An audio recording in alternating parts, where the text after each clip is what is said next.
Edhe pse kampionati botëror ka nisur prej 6 ditësh, është ende herët për të përcaktuar skuadrat favorite për fitoren e trofeut. Ish lojtari flamurtarit dhe i kombëtares shqiptare Vasil Ruci thekson se në këtë fazë duhen parë të gjitha ndeshjet për të krijuar një ide më të qartë mbi ekipet pretendente. Sipasi deri më tani niveli i lojës nuk ka qenë shumë i lartë, megjithatë turneu është ende në fillimet e tij, e ka shumë ndeshje për të zhvilluar.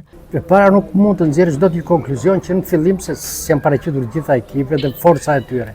S'ka pas përballje, përveç një ndeshje Maroku me Brazilin që për mua ishte ndeshje shumë e mirë dhe më pëlqeu shumë Maroku, por nuk ka pas përballje. Mua më duket në fakt një kampionat botëror shumë përfshirës, domethënë kanë përfshirë çdo lloj shteti.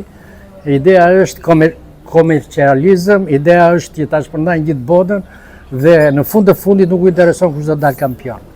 Kështu që do bie interesimi i rrugës, jam i bindur që do bie sepse ka dhe ekipe të dobta, por ndeshjet e forta duhen të pakta. Për të dalë dikush kampion, unë besoj se do ketë surpriza, mamëndje do ketë surpriza në këtë kampionat për arsye sepse nuk ka ekip superior, janë pothuajse një nivel gjitha ekipet e forta. Duke ju referuar skuadrave favorite, Ruci rendit disa prej ekipeve më të forta, duke shprehur besimin se edhe Anglia mbetet një nga pretendentet kryesore. Megjithatë, Ruci thekson se në një kompeticion të tillë nuk mund të mungojnë surprizat, duke përmendur Marokun si një nga ekipet që mund të befasojë. Ish futbollisti legjendar vëren gjithashtu se krahasuar me edicionet e mëparshme, cilësia e lojës ka pësuar rënje. Do më pëlqen Anglia, një nga protagonistët kryesor më e mira.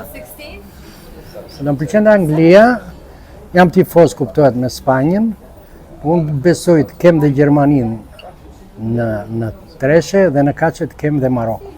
Do më pëlqen dhe kjo kaqe shumë e bukur do ishte sepse ka një futboll dinamik.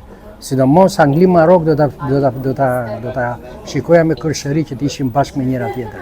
Kampionati botëror ka nisur më 11 qershor e do të përfundojë më 19 korrik. Për herë të parë në histori ky kompeticion zhvillohet njëkohësisht në 3 shtete dhe me një numër rekord prej 48 skuadrash pjesëmarrëse. Kur themi botëror, normalisht kështu duhet të përfshihen shtetet.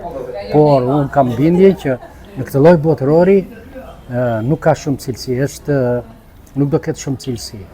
Do ketë lodhje, padyshim do ketë raskapitje dhe fati do ta përcaktoj se kush do të jetë kampionet.